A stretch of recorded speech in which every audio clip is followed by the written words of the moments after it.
Pag-uusapan ko sa inyo ang aking paboritong paksa na tinatawag na zero trimester.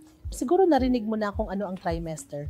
Ang trimester ay walang iba kundi ang nagpapahiwatig ng 3 buwan. Karaniwan, sinasabi na ang pagbubuntis ay may 9 na buwan o 3 trimester. Ngunit pag-uusapan ko sa inyo ang zero trimester, mature na ang panahon bago mangyari ang aktwal na pagbubuntis.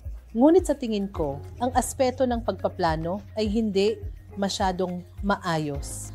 90% ng mga pagbubuntis sa mundo ay hindi planado at isang malaking pagkakataon ang nawawala upang maiwasan ng ilang mga issue lumikha ng magandang kapaligiran at masiyahan sa buong proseso ng pagpaplano ng pagbubuntis, pagdaan sa aktwal na proseso, panganganak, pagpapasuso at iba pa.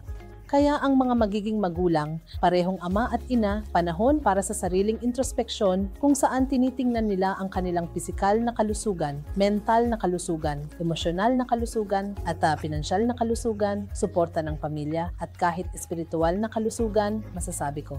Kaya tingnan ang lahat ng aspeto ng iyong buhay. Tingnan kung nasaan ka dahil gagawa ka ng kopya ng iyong sarili. Kaya kung ikaw ay nasa pinakamagandang kalagayan, ang magiging anak mo ay magiging pinakamahusay. At sigurado akong bawat magulang ay nais ibigay ang pinakamahusay para sa kanilang anak. Ano ang tinutukoy ko sa pisikal na bahagi? Ang iyong energy, pagkain na kinakain mo, thoughts na tinatanggap mo, movies na pinapanood mo, songs na pinapakinggan mo, books na binabasa mo, people na nakakasalamuha mo, bawat isang bagay.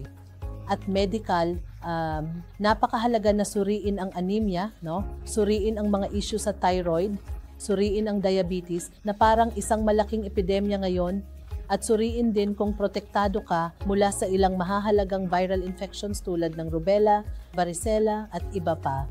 Ito rin ay magandang panahon upang suriin ang iyong blood group at tingnan kung may anumang incompatibility sa iyong kapareha. At lahat ng mga bagay na ito ay napakahalaga na gawin sa tamang yugto. At ang pag-inom ng folic acid at B12 supplements bago aktwal na subukan magka-baby ay nakakatulong na maiwasan ang maraming congenital defects sa bata, lalo na ang neural tube defects. Kaya ang zero trimester, ang salitang zero, ay maaring mukhang walang laman. Hindi ito. May malaking potensyal. Dito mo itatanim ang mga binhi at didiligan ang mga ugat para makuha ang tamang bunga para sa iyo, sa iyong pamilya, lungsod, bansa at mundo. Ginagawa itong magandang lugar para sa ating lahat.